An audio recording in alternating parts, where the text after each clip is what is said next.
वहीं जयपुर के एसएमएस अस्पताल में अग्निकांड को लेकर लगातार सुरक्षा पर सवाल उठ रहे हैं। एनडीटीवी की पड़ताल में अब ऐसी सुरक्षा कमी सामने आई जो बेहद गंभीर है।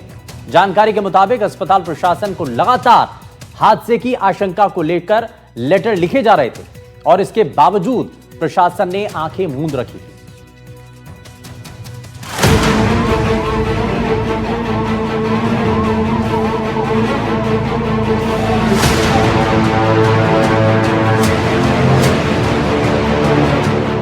एसएमएस अस्पताल में अग्निकांड, सुरक्षा पर उठे गंभीर सवाल, लचर व्यवस्था की थी जानकारी, लापरवाही की हदें पार कर डाली।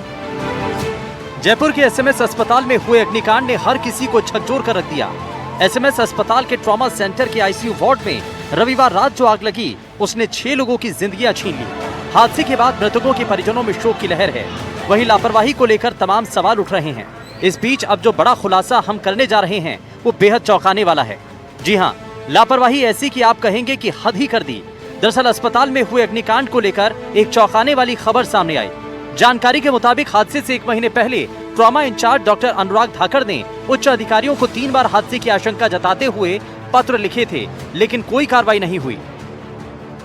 डॉक्टर धाकड़ ने सबसे पहले 8 सितंबर को एसएमएस अस्पताल अधीक्षक को पत्र में निर्माणाधीन न्यूरो ओटी के कारण ट्रॉमा सेंटर के ऑपरेशन थिएटर के बोर्ड और दीवारों में करंट आने की शिकायत की और अनहोनी की आशंका जताई। इसके बाद 9 सितंबर को फिर एक पत्र में करंट से बड़े हादसे की चेतावनी दी। वहीं 1 अक्टूबर को नर्सिंग सुपरिटेंडेंट ने भी विद्युत पैनल क्षतिग्रस्त बड़ा हादसा संभव लिखा, लेकिन कोई कदम नहीं उठाया गया।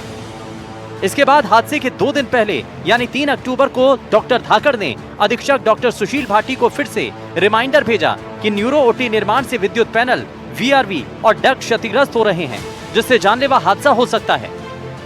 इन शिकायतों के बावजूद अस्पताल प्रशासन समय पर नहीं चेता और फिर वही हुआ जिसका अंदेशा जताया जा रहा था। रविवार रात को लगी आग ने 6 जिंदगियां ले ली। आग लगने का कारण शॉर्ट सर्किट बताया जा रहा है। माना जा रहा है कि इलेक्ट्रिक डिवाइस में हुई किसी दिक्कत के कारण ये बड़ा हादसा हुआ। हालांकि सरकार ने दोषियों पर एक्शन लिया है, लेकिन उसके बावजूद विपक्ष सरकार पर हमलावर है और लापरवाही को लेकर गंभीर सवाल उठा रहा है। ये तो कल कह चुके हैं, रोज त्रासदी हो रही है इस सरकार में, हो और क्या रहा है अभी तक, और कुछ हो ही नहीं रहा। लोग क्या किसके पास जाए शिकायत लेके? शिकायत करने का कोई ठिकाना नहीं। बैंक करप्शन पैदा हो गया है, कंट्रोल नहीं सरकार का करप्शन पर, ध्यान भी नहीं उन सरकार का। एसएमएस में जो दुकानती हुई उसका बहुत दुख है, अत्यंत दुख है। लेकिन हमारे मुख्यमंत्री की मैं प्रशंसा करना चाहूंगा कि जिनको जो ही सूचना मिली तत्काल रातों रात वहां पहुंच गए और वहां की व्यवस्था को ठीक करने का काम किया। अस्पताल की व्यवस्थाओं में कांग्रेस ने बहुत भयंकर गलतियां की थी।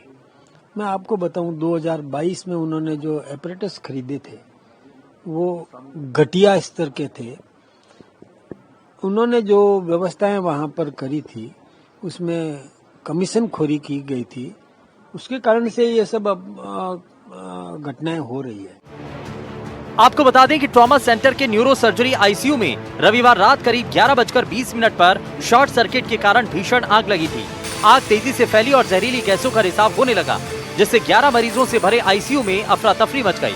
अग्निकांड में सरकार ने बड़ा एक्शन लेते हुए एसएमएस अस्पताल अधीक्षक डॉक्टर सुशील भाटी और ट्रॉमा सेंटर इंचार्ज डॉक्टर अनुराग धाकड़ को पद से हटा दिया। अधिशासी अभियंता मुकेश सिंघल को भी निलंबित किया गया। हालांकि अग्निकांड के बाद ट्रॉमा सेंटर इंचार्ज अनुराग धाकड़ ने खुलासा नहीं किया, लेकिन अब पद से हटाए जाने के बाद उन्होंने खुलासा किया। ऐसे में उनकी विश्वसनीयता अब भी सवालों के घेरे में है। विपक्ष हमलावर है और हादसे को लेकर सरकार पर निशाना साध रहा है, लेकिन इन सब के बीच सरकार दोषियों पर एक्शन ले रही है। हालांकि अब भी सवाल बने हुए हैं कि समय रहते जरूरी कदम उठाए गए होते तो क्या ये बड़ा हादसा टल सकता था। Bureau report, NDTV Rajasthan. वहीं जोधपुर के अस्पतालों में लगे फायर सेफ्टी सिस्टम को नगर निगम से फायर एनओसी नहीं मिल रही है। वहीं बजट का सही समय पर आवंटन न होने से भी इन फायर सेफ्टी सिस्टम का मेंटेनेंस नहीं हो पा रहा है।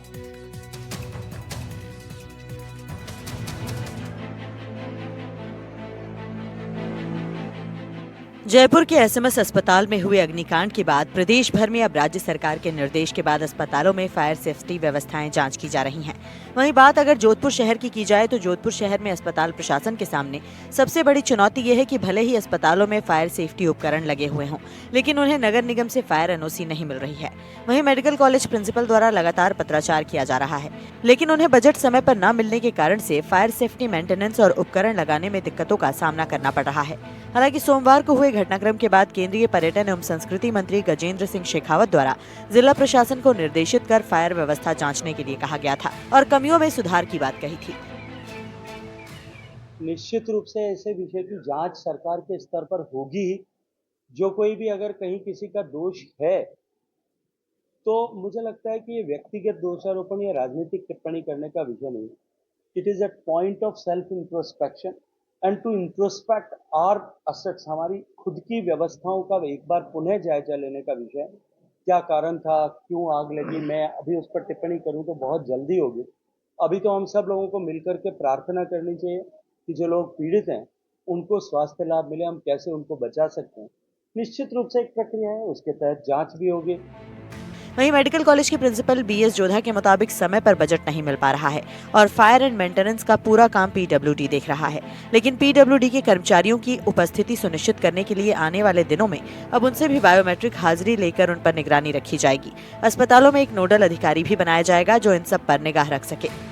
निर्देशानुसार ये टीम बना के जो हमारे बड़े अस्पताल हैं जिनमें महात्मा गांधी उमेद अस्पताल और एमडीएम और जो दूसरे जो डिस्ट्रिक्ट हॉस्पिटल्स हैं वहाँ के पीएमओज को ये रिक्वेस्ट की है कि आप अपने स्तर पे ये टीमें पूरा सर्वे करके और जानकारी हासिल करेगी और अपने स्तर पे हमको ये जानकारी उपलब्ध कराएगी कि कहाँ आपके फायर एक्सटिंग्विशर्स है, कहाँ की आपके पास में फायर की एनओसी है या नहीं है, और या उसकी जो प्रक्रिया चल रही है उसमें कहाँ शिथिलता है। इन सभी बातों पे कल सब लोग जो तीनों टीमें हैं उन्होंने अपना वर्जन मेरे को शाम को प्रस्तुत कर दिया, उसकी स्टडी कर रहे हैं हम लोग। और कल साथ में जो एक्सीएन आरएसीबी पीडब्ल्यूडी से संबंधित हैं इलेक्ट्रिक विंग से, उनसे भी उनको भी शाम को बुला के साथ में हमारी मीटिंग हुई, उसमें डिस्कशन हुए सब पॉइंट्स के। वो भी अपने स्तर पे सभी उनका अवलोकन कर रहे हैं। वहीं राज्य सरकार से मिले दिशा निर्देश के बाद जोधपुर के मथुरादास माथुर अस्पताल में अस्पताल अधीक्षक द्वारा मॉक ड्रिल कराई गई, जिसमें नए बिल्डिंग में आग से धुआं कर सायरनों को और उपकरणों को जांचा गया। अस्पताल अधीक्षक डॉक्टर विकास राजपुरोहित ने बताया कि वैसे तो नई बिल्डिंग और दूसरी जगहों पर फायर सेफ्टी के उपकरण सही तरीके से काम कर रहे हैं, लेकिन पुरानी बिल्डिंग में कुछ समस्या है जिसे लेकर प्रशासन को लिखा गया है। फायर एनओसी की कई बार प्रयास किए गए हैं, लेकिन उसकी जो कुछ फॉर्मेलिटीज हैं, जैसे एक हमारे पास पट्टा नहीं है हॉस्पिटल का, उसके लिए भी हमने कई बार रिक्वेस्ट करी है, और एक पोल्यूशन कंट्रोल बोर्ड का सर्टिफिकेट्स नहीं है। ऐसे करके एक दो पेपर फॉर्मेलिटीज है जिसकी पूरे नहीं होने के कारण, क्योंकि ये सारा ऑनलाइन प्रोसेस है, ऑनलाइन में फाइल आगे ही नहीं बढ़ती है, तो इसके लिए रिक्वेस्ट किया है हमने कि अब शायद कुछ ऑल्टरनेट तरीके से या ऑफलाइन प्रोसेस से एक बार ऑडिट हो जाए और उस ऑडिट की हम कंप्लायंस कर ले सारी। कल हमारे फायर डिपार्टमेंट से भी अधिकारीगण आए थे, उन्होंने राउंड लिया था, प्रधानाचार्य महोदय ने भी एडिशनल प्रिंसिपल सर को भेजा था, तो हम सब मिलकर एक बार ऑडिट करा ले और जो कंप्लायंस पूरी कर ले तो शायद एनओसी मिल जाए उसकी। ये बड़ा सवाल है, अस्पताल का पट्टा नहीं होने की वजह से इन्हें जो है पट्टा नहीं मिला, तो एनओसी भी नहीं मिल पा रही है। अब देखना ये है कि जनप्रतिनिधि और अस्पताल प्रशासन किस तरह से सुधार करके जो है फायर एनओसी लेने का काम करेगा, लेकिन कह सकते हैं अभी भी कई संसाधनों को सुधारने की आवश्यकता है और मेन पावर को रेगुलर ट्रेनिंग देने की आवश्यकता है। हादसे होने के बाद जागने की नहीं, हादसे होने से पहले अलर्ट रहने की आवश्यकता है। जोधपुर से एनडीटीवी के लिए अरुण हर्ष की रिपोर्ट।